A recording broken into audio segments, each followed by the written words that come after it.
versions of this at other SAME events this year, and if you're not enticed by Lindsay's ending slide, I'm going to say that a couple ending slides in here are the new stuff we're doing, and it's really cool. So stick around if you can. Right, we're dealing with, it's Friday today to federal employees, so we're dealing with late afternoon, about to embark on a holiday weekend. This outline slide I put in a couple of Earth Day events ago, and Partnership for Our Planet was the message coming out of the senior leaders in the Corps, and I thought it was so cool and appropriate with Earth Day. But I've kept it in there because really it's very important in terms of the work that we're doing. And I hope after everything you saw today relative to climate change and some of the great work that Anchor QA and others are doing, to leave kind of with these closing words of persist, innovate, challenge, advance, evolve. The status quo right now, doing things like we used to, is not an option in the face of climate change and in terms of building coastal resilience. So what I want to show you today is some of the work we're doing based on regional sediment management and engineering with nature principles and practices. And then based on the success of some of the projects that we're doing for beneficial use of dredged material in New Jersey, how we are trying to evolve the practice, advance the practice, innovate, all those great words you see in the first bullet, but really focusing on resilient systems. So, organizational perspective of the Philadelphia district is kind of a boring slide, but if you think of this in terms, again, of what we're talking about today, resilience and systems, I wanted to just point out our primary missions in our district. So navigation is our largest mission, I would say, and the largest channel we have is the Delaware River. Some of the projects I'm going to be talking about today are the coastal channels in New Jersey and Delaware, but if you think about what we're learning on the smaller channels, how we could improve what we're doing on the Delaware River to really build more resilient systems. Our beach fill program in the Philly district is incredibly robust. Almost the whole coast of New Jersey and coast of Delaware have a federal beach nourishment project. And if you think about volumes of sediment that we're moving along the coast, the Manasquan to Barnegat project, for example, initial construction was 11 million cubic yards. So we are moving a lot of sediment along our coasts. Again, trying to build resilience into the system. And then a smaller program, but a lot of what you saw today in terms of wetlands and marsh restoration and the need to build up some habitats is our ecosystem restoration program. It is not well funded in the Corps, but if we look at the whole system, again, we're trying to build resilience and pull along that program that may be not funded quite as well. And finally, we had a great discussion at lunch or the break about the regulatory mission. I sit next to regulatory, but they are completely a separate mission, and I know many of you, if you're consultants, are dealing with our regulators in a different way, let me say. So, I kept in my old slides for RSM and EWN, Regional Sediment Management, just because to me they still speak the loudest. So Regional Sediment Management is a program that we have in the Corps. It's been around since the early 2000s, and the Philadelphia district was one of the original 6 districts. And again, looking across those mission stovepipes, the business lines, and seeing sediment as valuable and as an asset and how we can use it better. So a lot of what I'm going to be talking about out of the navigation mission is based on those RSM principles and practices. Our mission, not to spend too much time on it, but looking at the map, again, we're going to be talking about a lot of the coastal channels, including the New Jersey Intracoastal Waterway, which runs 117 miles from Manasquan Inlet down to Cape May. And that's where a lot of my projects are based. Nationally, the Corps of Engineers is dredging and moving 200 to 300 million cubic yards annually, over 5 billion cubic yards over the last 25 years. So if you really think about that volume of sediment, again, that we're moving just out of navigation compared to the beach fill, there's a lot of sediment going on. In navigation and operation and maintenance, where I work, it's a fast time scale. We are getting sometimes funding in and have to implement 6 months to a year later. So where you're used to potentially dealing with the Corps on a long study phase, that process, in ops it's fast. It's get her done, just do it. Trying to blend all these concepts together, RSM, beneficial use of dredged material, all the sediment moving, we have been doing a lot of work, and not just, we talked about it for a long time in the RSM program, but really trying to blend together the navigation program and the natural environment. And we work a lot with Dr. Lenore Tedesco, the executive director for the Wetlands Institute, and one day she said, you know, you guys got the currency, you got the good, you got the 200 to 300 million cubic yards a year coming out of the program. And that's what the marshes need. All these sediment-starved areas, all the coastlines, all the back bays are so sediment-starved. So we're really just trying to do the analysis of where do we spend our money most appropriately in our program.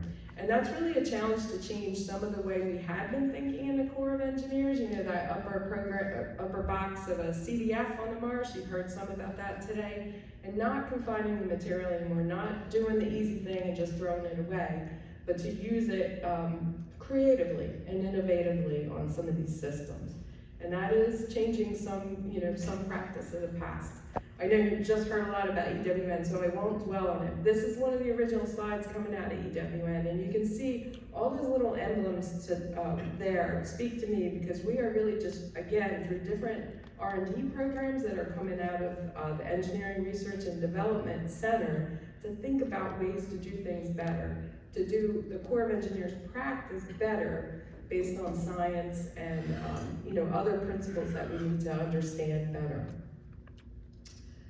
So the easy ones, if we're talking about resilience, I thought about taking this out, but to me, we've been doing this for a long time. We have been looking at the sand coming out of our inlet channels and using it to support downdrift coastlines.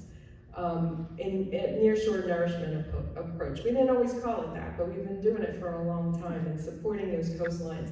These were sand. This is a government dredge. These were the easy ones. So when I moved out of the beach fill world and moved into the back bay dredging world, I was saying, well, we're doing it on the coast. Why can't we just stop using CDFs in the back bays? And of course, it wasn't that easy. A lot of times it was because there was fine-grained material in some of these channels, or mixed sediments. Some channels are 95% sand, and we were still throwing it away. So it's really changing the mindset in the back bay areas and thinking about how we can use sediment better. Nothing like a big storm, right, to change the mindset. Our initial pilot studies following Hurricane Sandy are shown here. Mordecai Island is on the left, and then a thin layer placement working with Princeton Hydro and Green Vest and the state of New Jersey in the middle there, and then also working with those same partners on an elevated habitat and a thin layer placement trial at Ring Island near Stone Harbor, New Jersey. I wanted to just focus for today, because we're talking about resilience on Mordecai Island, and I know Sam Weintraub's here. He did a lot of work on this project too, but this is a perfect example of trying to work together and to think about the resilience of a system. The blue line on the upper left photo is the New Jersey Intracoastal Waterway that passes in front of Mordecai Island. That yellow circle is Mordecai, and it was splitting into two pieces. And what Sam, I guess it's been 20 years now, right, that our planning group has been trying to get an ecosystem restoration project there out the door. The planning process is tough, getting things justified is tough for ecosystem benefits. And here we came trying to dredge the channel, and the past practice was to throw it into that tiny little CDF on the upper left called Parker's Island that we were sharing with the locals and the state. Well, right next to us, we had our own group trying to restore an island. So we did that. It took a couple years to get a permit, but it was post-Sandy, and we were able to make that happen, and we restored, you can see on the upper right, Mordecai Island. And again, just really thinking about a whole systems approach where we were stovepiped before. I think a key thing here to really ponder is the importance of that one little island to that community of Beach Haven. So if that island was not there and they were impacted by a storm, I mean, just talk about resilient communities. That island needs to be there, and it needs to not go away. We need to think about these systems approaches. I should mention too, Mindy said, so we had a landscape architect help with some of the design of the breakwaters there. He drew up this beautiful sea turtle of breakwaters that we can put in front of that. So those are our pilots. we were learning a lot when we were doing this. We were learning about what we should do, what we shouldn't do. We shouldn't put people up to their waist in dredged material just because we're trying to achieve a thin layer on the marsh, right? So we learned a lot, and we knew there was more coming. There was still some risk aversion to using fine-grained material and placing on these beautiful marsh environments, but there was so much work to be done. And again, looking at climate change, I took some of the modeling slides out of here, but all these marshes are degrading and sinking. And what, Mark, did you say? That's our scenario in most of New Jersey. So we created in 2019 the 7 Mile Island Innovation Laboratory, and it's a partnership between the Corps, both ERDIC and the Philadelphia District, the state of New Jersey, and the Wetlands Institute in Stone Harbor, New Jersey. We do have a working group that supports that. I should say here, it's from Townsend's Inlet to Hereford Inlet, New Jersey, and that line, the green and red line, is the New Jersey Intracoastal Waterway passing in the back bays. We also have many cubic yards moving on the ocean front. So there was a whole lot of reason to create this innovation lab here. And the concept is based on a Dutch concept. I would encourage you to Google EcoShape, Living Lab for Mud. And it's not just about dredging and beneficial use, it's about how to look at using fine-grained material to build resilience into systems. So we stole shamelessly, created our own innovation lab, and are really trying to look at everything that's going on in this space and bring science to it. So we're putting projects on the ground, and we are working with a lot of scientists to try and learn what we're doing and really advance practice, not just why we're doing this, but how we're doing it in terms of the dredging industry. So we've moved from the upper left, our original pilots, into all different concepts. And I want to point out on the right, when we're talking about resilience and looking at climate change, one of the most telling things to me on that site was it was our second elevated nesting habitat in addition to ring. The state had the foresight to say, we need more of these, and we want to give you a system of them so that when you come to dredge, we can tell you which ones are adaptively managed. And Mindy said it, these things they're not static. We don't build a wall and walk away.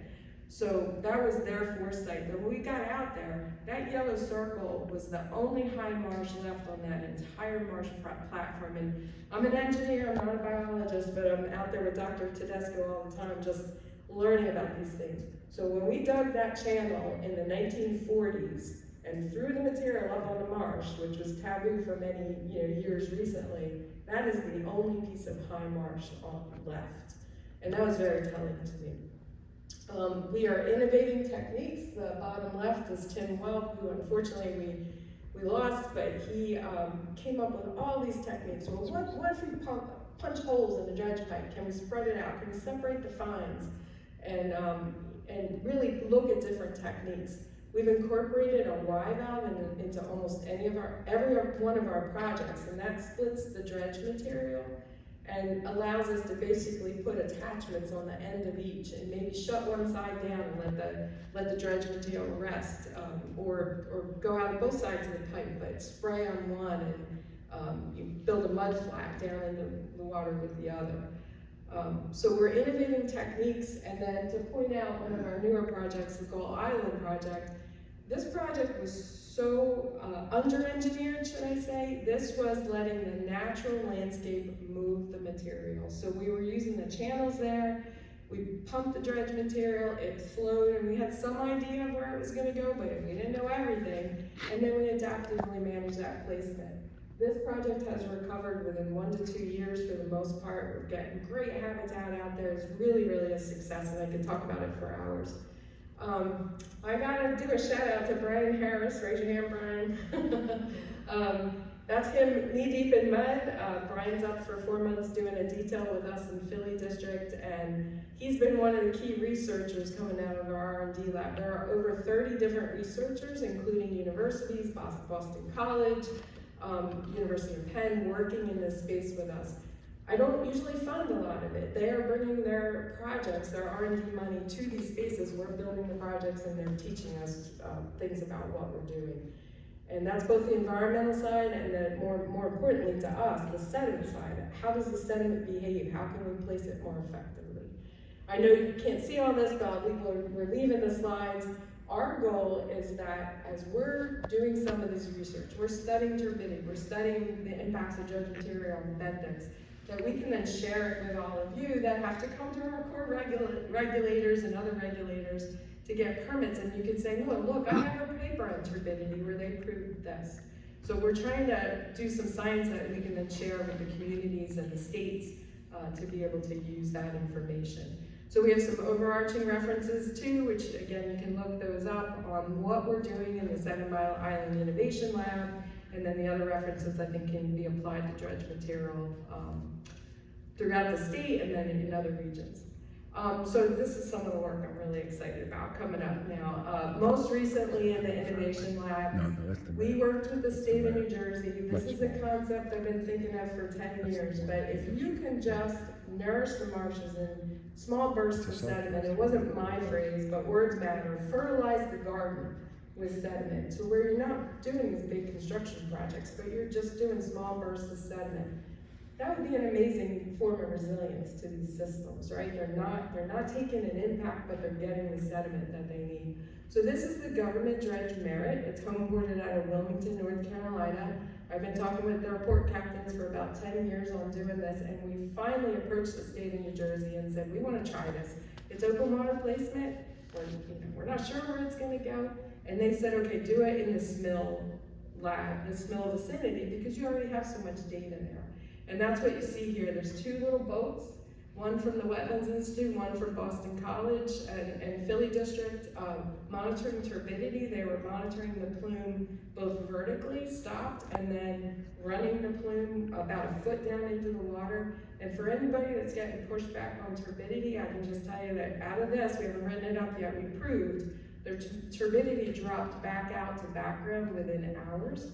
We had a storm come through and we did both fine grain, that's what you see in the lower left, fine grain material, and sand. So we have a lot of great data coming out of this just to show that, and you can even see in that picture there, that sediment, especially when the wind kicked up, was driving right to the marsh. So I think this is going to be huge for turbidity.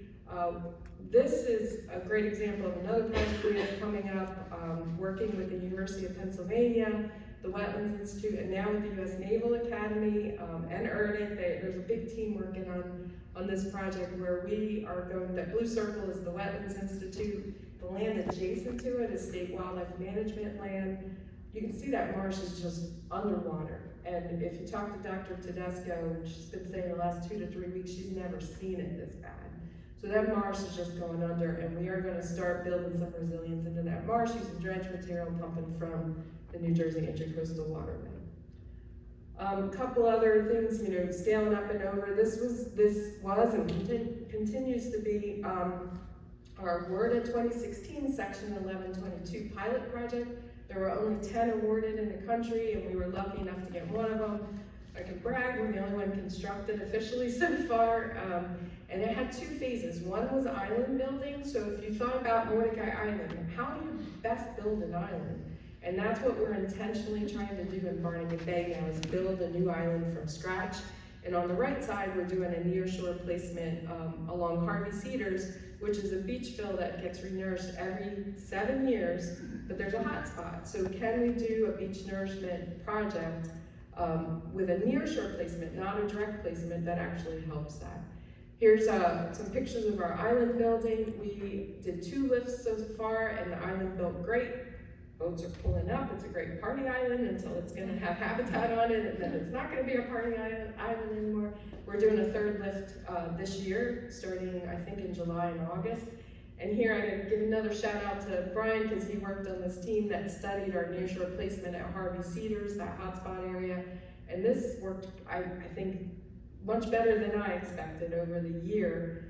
Post-placement, they could show that sediment was placed offshore in about 8 foot of water, but supported that hotspot. Morris River, it's going on right now. It was one that made me a little bit nervous because it's 95% silt.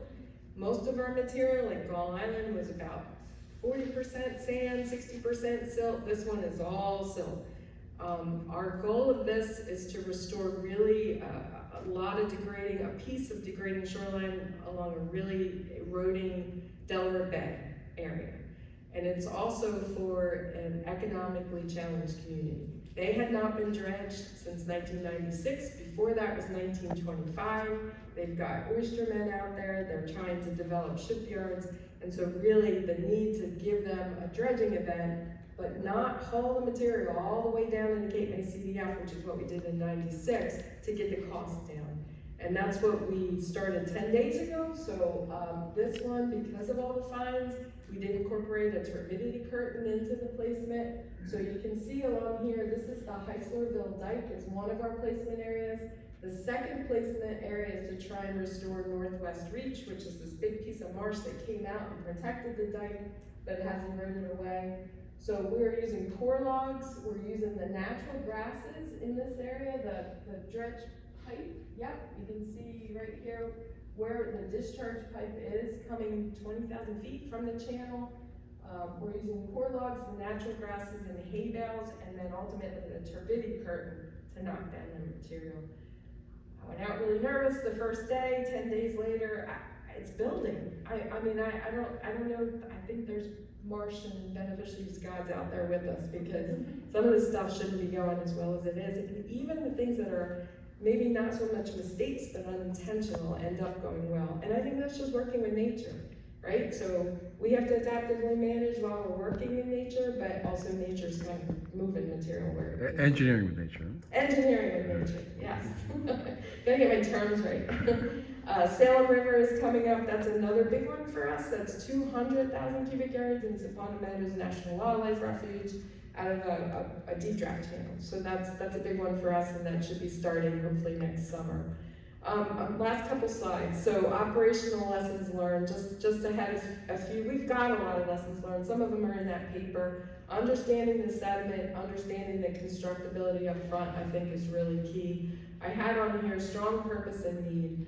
I think that's where when you come to our regulatory group, they want to know exactly why you're doing what you're doing in terms of resilience, in terms of, why you're restoring that marsh and not this other marsh. And I think it's really important that the story gets told right, using a systems approach and using the words resilience.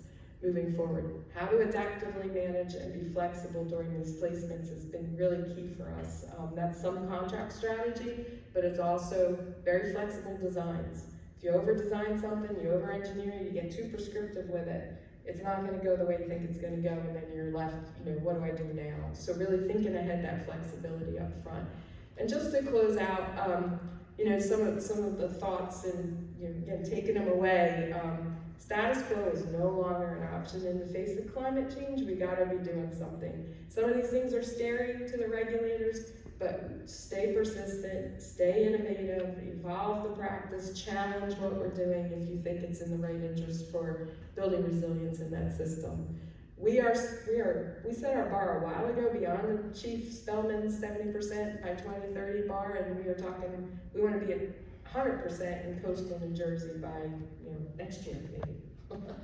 I do think to get to that chief's goal and beneficial use of dredge material, it's really looking at these small successes but building into larger channels like the Delaware River. Where can we go with all that sediment to build resilience into the system? Trusted partnerships is key. I think you all know that, but really bringing science to this helped to build the trust between the partners, that we're not just trying to come out here and dump our dredge material. We're trying to do an improvement to multiple systems here. Working with industry, working with some of you that are consultants in the dredging industry. A couple weeks ago at WIDO, we had a workshop with the dredgers, and they were bringing some things up that I hadn't thought about, and how can we work together, and how can we make them cost effective? Mindy mentioned they're expensive a lot of times, and how can we start to innovate so that these projects get more cost effective and become common practice? I'll leave it at that, and I know you all want to go home.